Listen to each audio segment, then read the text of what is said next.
নাকটা নতুন এলো না তো কি হচ্ছে আমাকে তুমি খুলে বলো না আমাকে তুমি খুলে বলো না নাকটা চলে গেল আমি কেন পাচ্ছি জানো সাগর আমাদের সন্তান অনাথ আশ্রমে ছিল না যে বড় অসুস্থ হাসপাতালে ভর্তি ছিল তাই নার্সের আমাকে খবর দিয়ে গেল আমাদের সন্তান নতুন বাকি এই সুন্দর পৃথিবী ছেড়ে ও যে অনেক দূরে চলে গেছে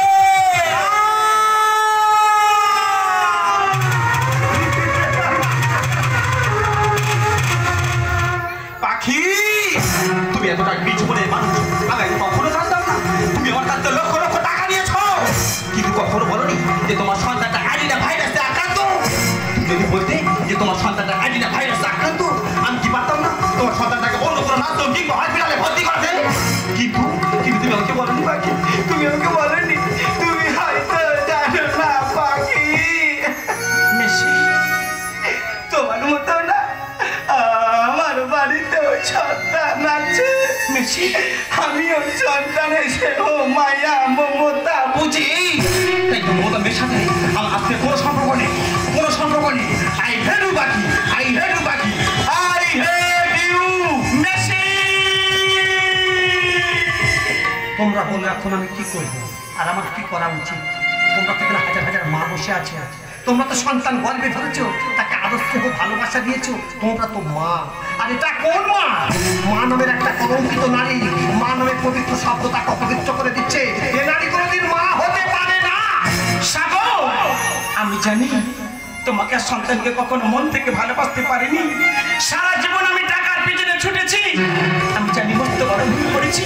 তাই বলছি সাগর তুমি পারো না সবকিছু ভুলে গিয়ে আগের মতো আমাকে বুকে জড়িয়ে ধরে ভালোবাসতে তুমি পারো না সাগর আগের মতো আমাকে ভালোবাসতে ভালোবাসা কাকে বলে তুমি জানো সাগর ভালোবাসার মানে তুমি বোঝো যদি ভালোবাসার মানে বুঝতে না আমাকে ছেড়ে অন্যজনকে ধরতে পারতে না সত্যি যদি সন্তানকে ভালোবাসতে আমাদের সন্তানকে সুন্দর কিছু ছেড়ে চলে যেতে হতো না সত্যি যদি আমাকে ভালোবাসতে 6 বছর জেলখানায় আমার সঙ্গে একবার দেখা করতে যেতে তোমার মতো নারীর সঙ্গে সমস্ত সম্পর্ক এখানে শেষ এখান থেকে চলে যাবো আমি হসপিটালে সন্তানকে নিয়ে শ্মশানে দাহ করে চলে যাবো জেলখানাতে জেলা কমিশনারের হাত ছুঁড়ে করে বলবো জেলা কমিশনার ভাই আপনি আমাকে ফাঁসি দিন কিন্তু যাবজ্জীবন দিন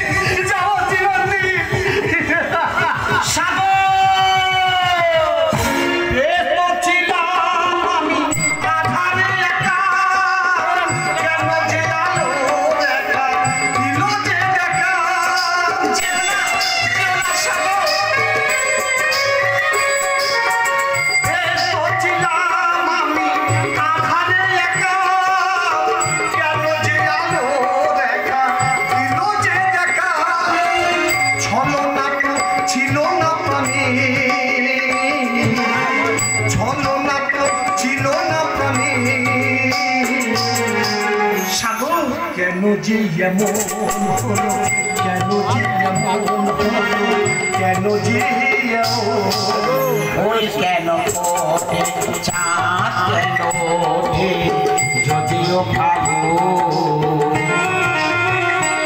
ওই ফুলের পাহাড় মনেতে আমার আনন্দ শ্রাবণ অঝরে নয়ন ওই কেন চাঁদ কেন যদিও ভাবো ওই ফুলের পাহাড় মনেতে আমার আনন্দ শ্রাবণ অঝরে নয়ন আনন্দ শ্রাবণ অঝরে নয়ন